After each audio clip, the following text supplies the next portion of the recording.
नाव सांगा संपूर्ण. दिलीप रामभाऊ कांबळे, मुक्काम पोस्ट सोनपेठ, जिल्हा परभणी, तालुका सोनपेठ.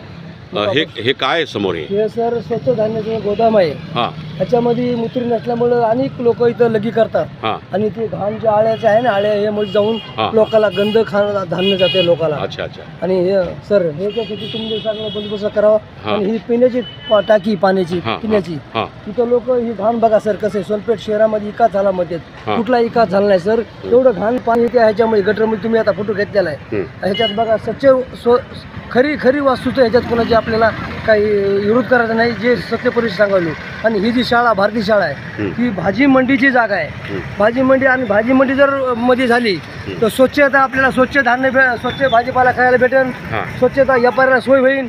तिथं मार्केट चांगलं होईल. तिथं निलाव करता येईल. बाहेरले मोठे मोठे व्यापारी येतील. म्हणजे भाजीपाल्यावर घाण वगैरे धूळ बसण्याची जंतू बसणार नाही आणि जनताला त्रास व्हायला त्याच्यामुळे रस्त्यामध्ये बसल्यामुळे. म्हणजे सोनपेठ शहरामध्ये कुठेही शौचालय नाही. शौचालय नाही. अण्णाभाऊ साठे ह्याला सभागृह बांधलेलं शौचालय नाही. डॉक्टर बाबासाहेब आंबेडकर सभागृह आहे त्याला बी शौचालय नाही. पुन्हा नंतर आहिल्याबाई होळकर सभागृह त्याला बी शौचालय नाही. सोमेश्वर अण्णाभाऊ साठे बी नाही.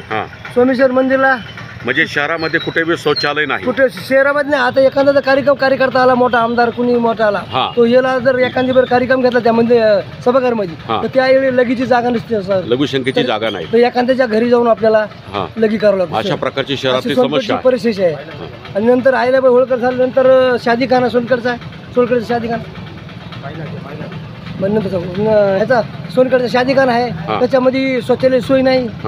आणि नंतर कुठलीही सोय नाही ह्या गावामध्ये. आपलं संभाजीनगर आहे तिथं महिलाला शौचालय नाही. नवजीनगर शौचालय नाही. सरोजिनी शौचालय नाही. दहीगड दिली सरोजिनी शौचालय नाही. कुठली सोनपेठमध्ये शौचालय ग्रह नाही. कुठली सुविधा नाही. कुठली सुविधा नाही. सोनपेठमध्ये कसलीच सुविधा नाही. आणि सोनपेठचा एका झाला म्हणजे सोनपेठचा एकाच काही झाला नाही साहेब. कुठला रोजगार नाही काही नाही. फक्त हे काम झाले रोडवर कुठली रोजगार निमित्ती नाही. कुठली काही नाही. सोनपेठ शहरात फक्त रोडवर सध्या चालू आहे. बाकी कुठला इका झालेला नाही सोनपेठ शहरामध्ये. आणि एवढं शहर तुम्ही शहर बघता ही जी बाजूची बाजारपेठ आहे त्या बाजारपेठमध्ये शौचालय नाही. एखादा व्यापारी आला एखादी महिला वगैरे महिला खेडे आणि एखादी महिला व्यापारी महिला डॉक्टर ह्या शहरामध्ये या चौकामध्ये बाबासाहेबमध्ये. तर ह्याच्यामध्ये ते व्यापारी नगरपालिका लाखो करोड कर भरतात. त्या व्यापाऱ्याला एखादी महिला डॉक्टर असले तर त्याला शौचालय सोय नाही साहेब या भर बाजारामध्ये नाही. अच्छा अच्छा. तर ह्याच्यासाठी हे तुम्ही जर चांगली जर बातमी लावली जर मंत्र्यामध्ये हे तर शौचालय होऊन जाईल. आणि सोनपेठ शहराचा जे खेळ आहे तर जीवनाची हे घाण पाणी बंद होऊन जाईल. एवढं बोलून बोलतो.